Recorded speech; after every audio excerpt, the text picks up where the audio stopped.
ngomong di medsos, ngomong di WA dan sebagainya. Pertanyaan saya, solusinya apa? Kan saya itu ya kalau ngajari mahasiswa saya bilang ini, kalian itu kalau kalian itu akan pinter, kalian tuh harus pegang dalam konteks, ya kan? Dalam konteks kalian mengungkapkan suatu masalah akan pinter Jika menyelesaikan. Itu kalau kalian akan pinter menyelesaikan itu kalau pertama kalian tuh bisa melakukan tuh explore, mengungkap masalah itu apa. Permasalahannya apa? Kondisinya apa? Ujung pangkalnya mana? Solusinya bagaimana? Terus tuh kritis, kamu harus mengkritisi mana sih yang sebenarnya masalah. Poin-poin permasalahannya apa sih masalahnya itu? Solusinya sebetulnya ini loh. Kalau dalam suatu kajian penelitian, domain masalahmu itu yang mana? Ujung pangkalnya. Dan kalau kita sudah ngerti domainnya, ya kan? Domain masalahnya yang mana, itu kita ibarat kata orang peneliti fisika atau ini, itu kita itu sudah melakukan hipotesa. Penelitian. Hipotesa percobaan. Kalau dalam unsur kuantitatif.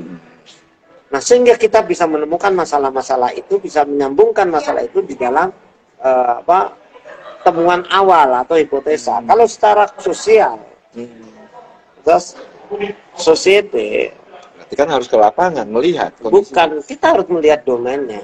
Kalau dalam domain itu persamaannya itu variabelnya. Ya. Nah, baru kita tuh understand, bisa mengetahui solusinya apa, kan? Berarti begitu. Memahami permasalahannya, maka dapat melihat solusinya apa. Gitu loh. Nah, kalau kita itu nggak pernah bisa sampai pada titik itu, komentar, ya kita bosen lah, bro. Komen yang WA, komen medsos, solusinya apa? Bikin ruwet gitu. Marah-marah toh. Iya. Malah kan memprovokasi doang. Iya, ngedumel aja. Makanya aku bilang, kalau kalian itu memang seperti itu, memang hebat, memang top, Marco top, ngerti tentang aturan, kembali aja ke anggaran dasar rumah tangga. Selesai. Simple kan? Iya. Makanya kan kalau nggak salah harusnya ini kan sudah ada. Situasional kayak gini ini harusnya kan sudah ada yang namanya mosi tidak percaya. Iya, betul, setuju. Ini kalau menurut saya gini.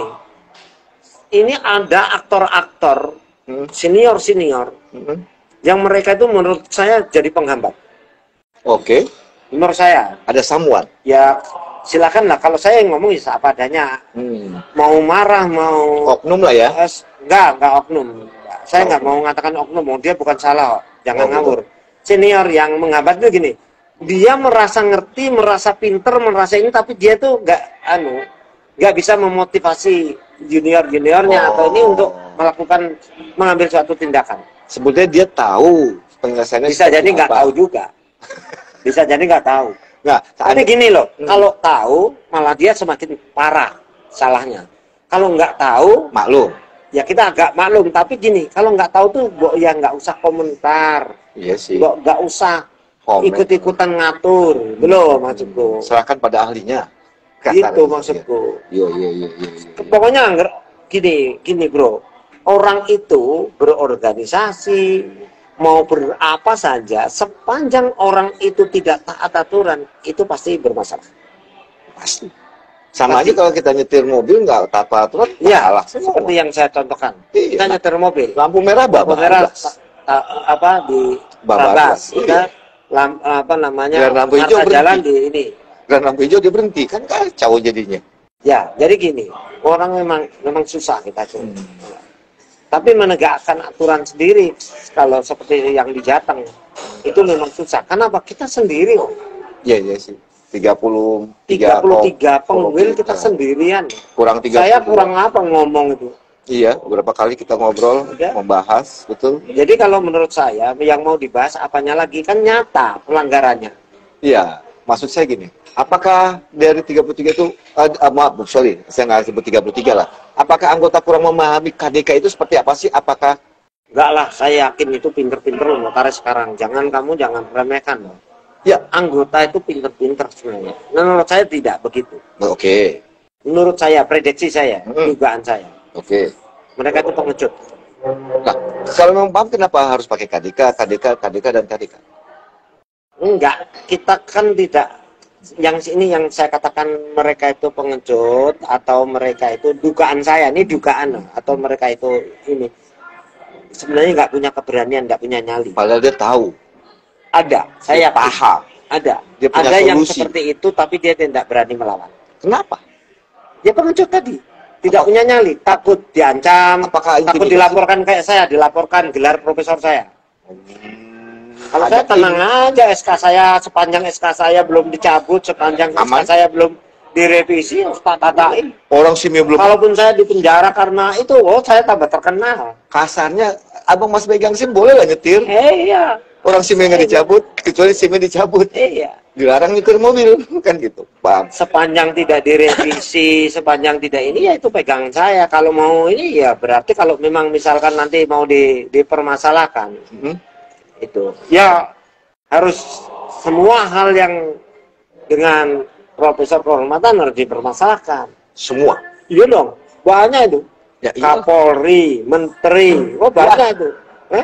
Ngawur kamu. Bukan si apa, Mbak kamu. Banyak.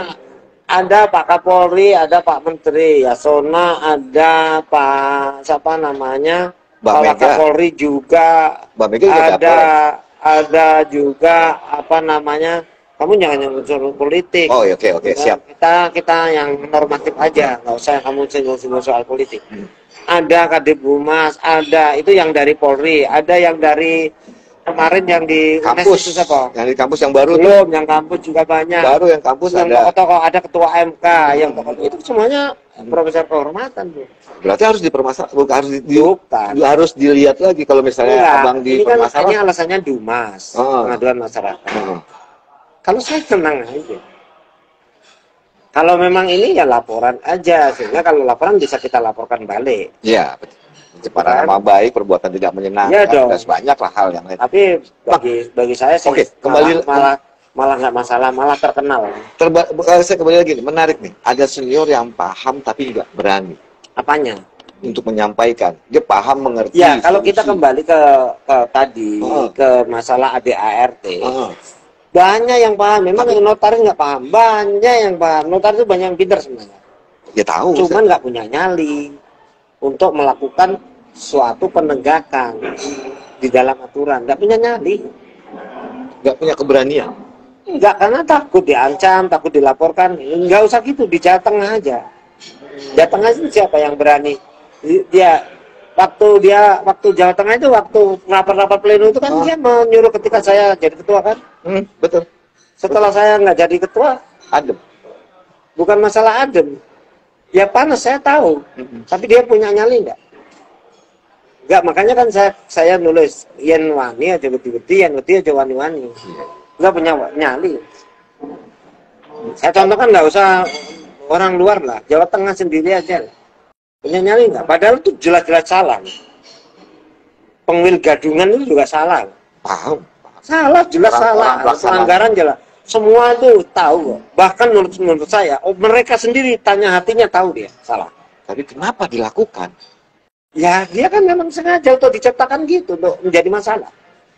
Kan gini, diciptakan untuk menjadi masalah. Konflik interest. Apakah untuk memecah konsentrasi?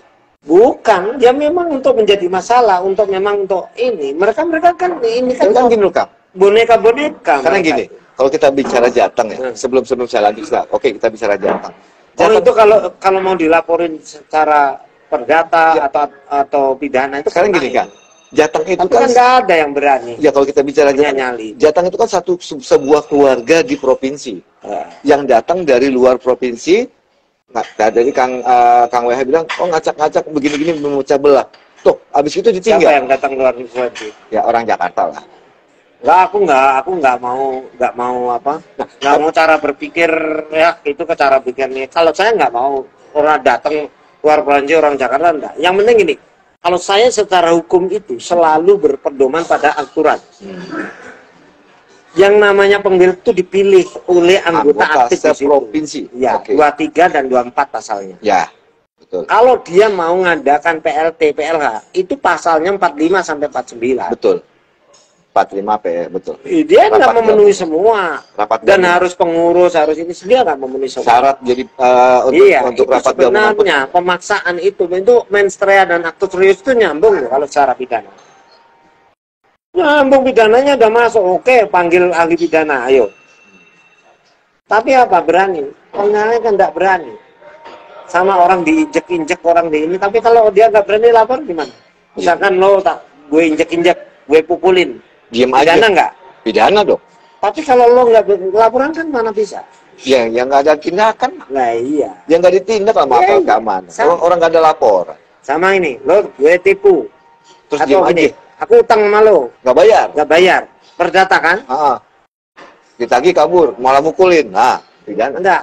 Perdatanya ini kalau nggak dilaporin, bisa nggak? Yang Nggak bisa. diproses. Nggak bisa. Sama. Berani, tahu, paham, tapi nggak berani menyampaikan, tidak berani. Itu dia itu, ya mohon maaf ya, tanda petik, banyak ngomong doang. Implementasinya nggak ada. Itu kan kembali. Dulu itu saya nyampaikan, banyak halnya saya nyampaikan. Tapi apa yang terjadi? Senioritas di situ berdasarkan dugaan saya menjadi penghambat. Cuman karena senioritas itu dipercaya, ya saya itu kan diem aja. Karena dia terlalu percaya sama senioritas di situ. Ya saya diem aja. Ya akhirnya kayak gini ya. Kondisinya. Iya. Saya sudah prediksi ini lama, udah prediksi. Ini kayak gini loh, kayak misalnya saya ini taskis. Jebret taskis gini, oh nggak ada reaksi. Nah, dia semakin percaya diri saya. Percayalah. Saya percaya diri, oh nggak masalah. Dia diginikan, diam aja di ini. Makanya muncullah keempat. Iya, nggak ada reaksi, nggak ada nih. Nih, udah. Semakin berani dia. Karena satu tidak ada reaksi, dua nggak ada reaksi, tiga nggak ada reaksi. Kalau saya misalkan seseorang misalkan saya seorang yang melakukan uji coba tes case perang, tes ombak lah. Ya tes ombak, kita uji perang di dalam pemilihan pemilihan presiden. Kita kan bisa tes case. Misalkan kita melakukan money politik jebret, kok nggak ada reaksi, nggak ada ini lawan kita. Oh nggak ada ngaduin, nggak ada ngelaporin. Itu terus jalan. Sama dengan ini, birokrasi, dia melakukan korupsi, melakukan gratifikasi, oh kok nggak ada penegakan hukum, semakin berani. Percuma dong kalau misalnya bebas gratifikasi, kalau tidak diterapkan.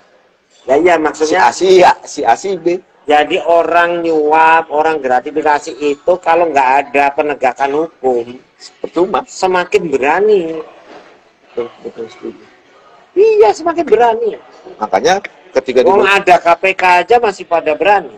Apalagi nggak ada. Apalagi kalau itu kemudian ada nama penindakan. Ada KPK misalnya nggak pernah penindakan. Nah, balik lagi sama dengan ada polisi, ada jaksa nggak ada penindakan. Berarti karena KDK pertama tidak ada yang melaporkan, tidak ada kritisi, tidak ada yang terpengaruh lah ya. Anteng-anteng aja maka keluar KDK kedua. Iya. KDK kedua masih aman aja kan. KDK ketiga. Anteng-anteng aja. Keempat. Besok kelima dong, Pak. Bahkan mohon maaf ya, ini kan diserahkan ke menteri itu, aku udah nggak, secara pribadi aku nggak setuju. Kenapa? Aneh. Organisasi ini kan mandiri. Iya. Yang dipakai. Undang-Undang 82 nomor 2 tahun 2014 pasal 82 sampai 4. Enggak, pasal 4. Ya. Yang 5-nya itu kalau 4 ayat itu kan kemandirian, kebebasan.